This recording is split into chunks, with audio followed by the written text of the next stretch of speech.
Hey all, JoeDragon here, and this is the first of a series I'm starting called Free2Preview, or F2Preview. And basically the purpose of this series is to check out the free-to-play games that are out there, find out if they're worth playing, you know, um, kind of look into what you actually have to pay for, and if there's any pay-to-win aspects of it. Um, Also, if you can get away with not paying anything and still have a good time. Alright, so to start off, is the game fun? And after playing for about a week now, as you can see, I'm level 30 ish, and I can safely say that yes, it's a lot of fun. It's really a great combat system. Great quest line. Gets a little repetitive. There are some things that repeat yourself or themselves and have you going back to the same area, you know, to do the same, basically kill the same mobs, just different or groups of mobs. But overall, I really enjoy the story. You also have these solo dungeons, usually a few in each zone, and they're always a lot of fun. Like, as I said before, the combat is really fun. It's real visceral. You feel like your hits are actually impacting. And even though you are limited to a certain number of abilities on your bar, you have access to quite a few, so there's definitely room for customization.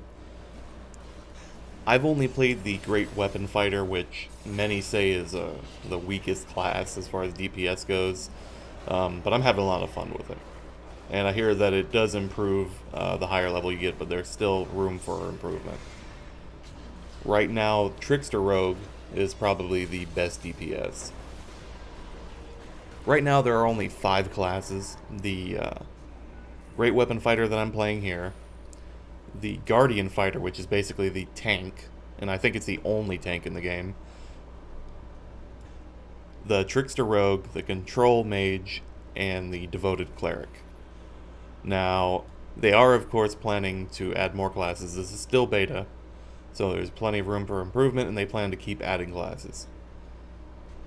There's also specializations for each class. Right now, there's only one per, but they also plan to add more of those.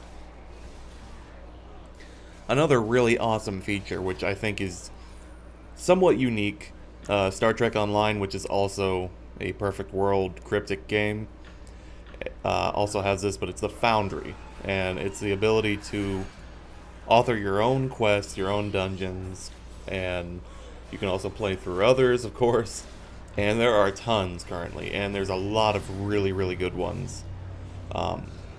I'm going to make some videos later on about how you make dungeons. I also have some really cool, or at least I think they're cool, ideas for my own quest.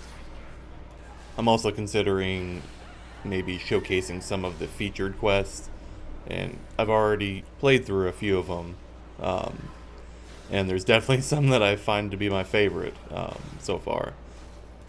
And of course, as you know, if people can exploit something, they will, and they'll ruin it for other people. And that has been the case with the Foundry, because there was a situation where people were exploiting XP and getting to max level in like a day or less. People are just making quests where all you had to do was knock a bunch of monsters off of a cliff or something, and you would get tons of XP.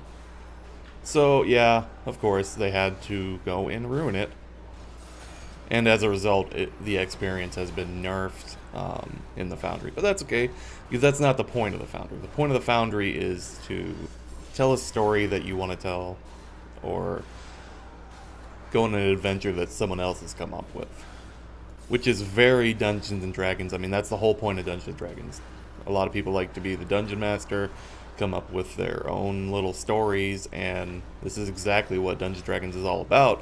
And I personally think that this is going to be the thing that keeps me playing once I hit endgame.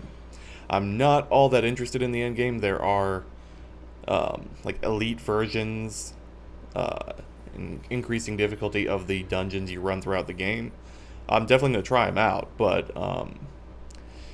it's too much like WoW, where it's just a grind for gear, and frankly, there's not a whole lot there that the actual game developers have provided. I think there's going to be plenty of content thanks to the Foundry, and that's going to be one of the best features of this game. Another interesting thing to note is that pretty much all of the loot that drops is BOE, which means you can sell it. And currently, the need-greed system is a little broken.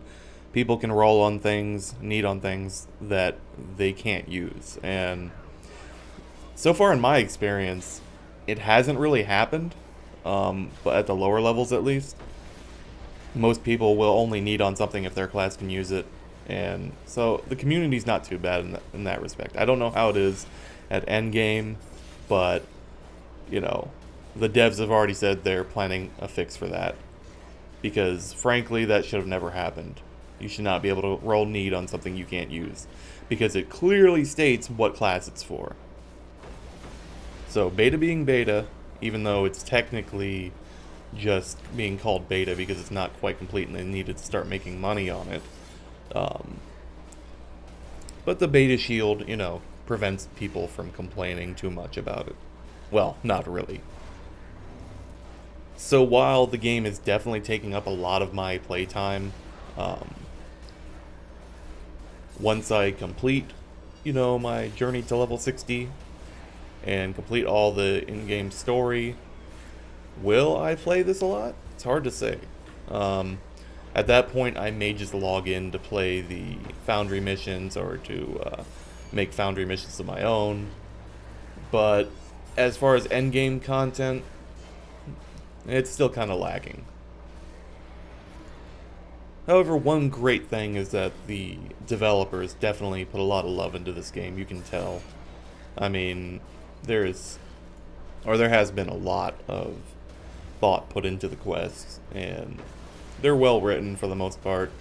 Another awesome thing is that pretty much all of the quests have voice acting for those who want to hear about the story and want to get immersed, but don't want to read a lot of text. So you can pretty much accept a quest and go on about your way, and the NPC will continue to read out the quest text for you. So that's pretty cool. And for those who hate that, you can turn that option off. For the most part, the voice acting is pretty good. There are a few questionable voices, primarily for the halflings. I don't really like what they did there, but yeah, they're halflings. Glorified gnomes. So content-wise, you're not locked out of anything. You can access any part of the game without paying any money. Will they ever charge for content? Well, that's hard to say. I doubt it, though. I think that's the whole point, is all the content is available for you to play. And in my opinion, that's pretty important. So what does that leave that you actually have to pay for or can pay for? Well, let's take a look. As you can see, here is the Zen Market. Now, Zen is this game's currency, and the conversion rate for real dollars to Zen is basically 1 Zen per penny. The Zen Market offers various things, as you can see here, like companions, bags, which honestly, even though you do get a few bags, the best bags are $10. But there are ways of getting around that, which I will get to a little bit later. Let's see. Oh yeah, you can get mounts, which are pretty expensive if you're paying for them directly, but again, you can offset that price if you trade Astral Diamonds for Zen, which you can also do. I'll show you that later.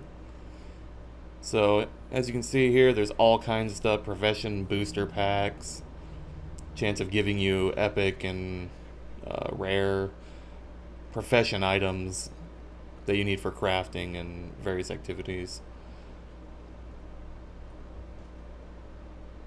Okay. And then you have these convenience items. This can res your party when you're dead. Let's see here. Ah, yes. You have these wards which are used for fusing enchantments, which later on apparently you have a really low chance of actually successfully fusing, so they sell those. You have the keys for the lockboxes. These are my weakness because I love lockboxes. I think they're a pretty decent way of earning money. You also have this infinite, well, not infinite, but 200 charge health potion. More wards. Let's see. More packs. Oh, here we go. You have a lesser bag of holding, which is a little cheaper, but you're really just better off buying the greater one. Okay, and dye and character customization items. Let's see. I mean, some of these are pretty reasonably priced. There are a lot of things, like the mounds, I think, cost a little too much. But, yeah.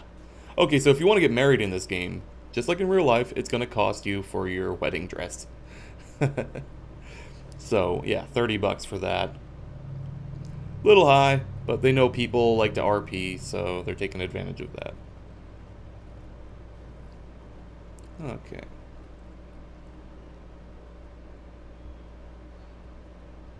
So, black dye, yeah, gotta get it that way. Black is one of the most popular colors, and here you can see all the companions. Honey Badger, yeah, $35 for that. Is it worth it? I don't know. I guess if you really love the game and you really love Honey Badger. Now, you can get mounts in game for just gold, but they're the lowest, speed mounts. You can then upgrade them with Astral Diamonds. So there is an option to get a full speed mount. There's an option to get all of these items without spending money. It's just going to take a long time to farm. You have your Astral Diamonds, which you can refine 24,000 of them a day, I believe. And that seems like it's not a lot per day when things cost 1 million Astral Diamonds. But there's one thing to consider. Astral Diamonds are the main currency for trading with other players. The auction house runs entirely on Astral Diamonds, so once you're higher level, you can start selling stuff on the auction house. Like I said, the majority of the items in games are BOE, so you can sell them. So if you have an eye for, commerce, then you can definitely make a killing. Look at that.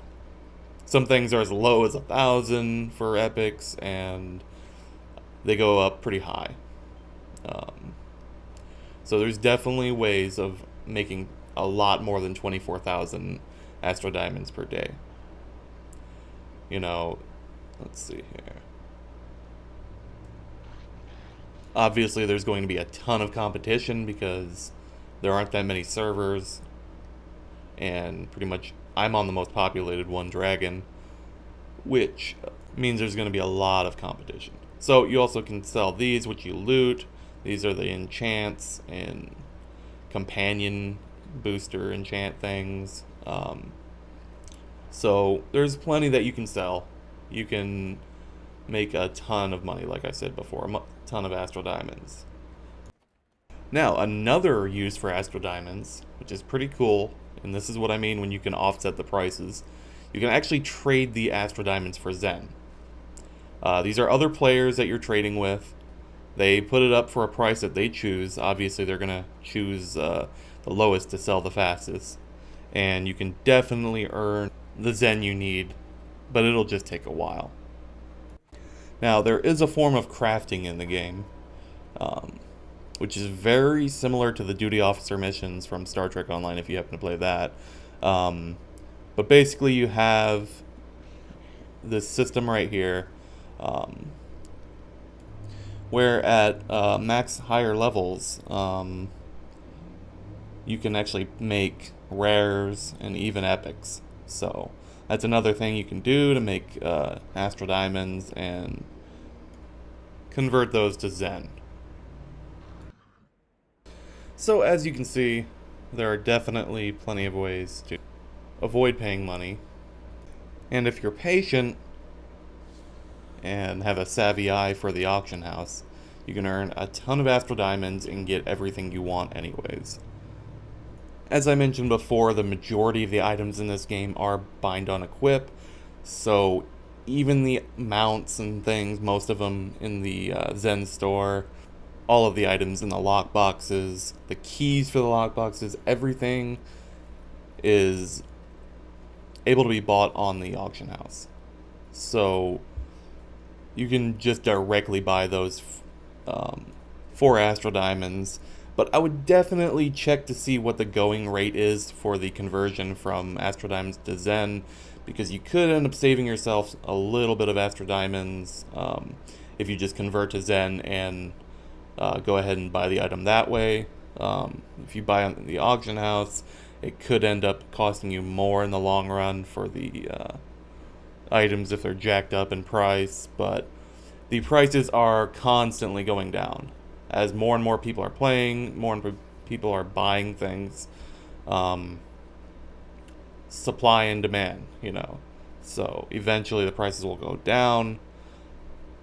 And who knows, Cryptic may decide to lower the prices for the items in their cash shop anyways. Again, it's still beta, plenty of changes that can be made.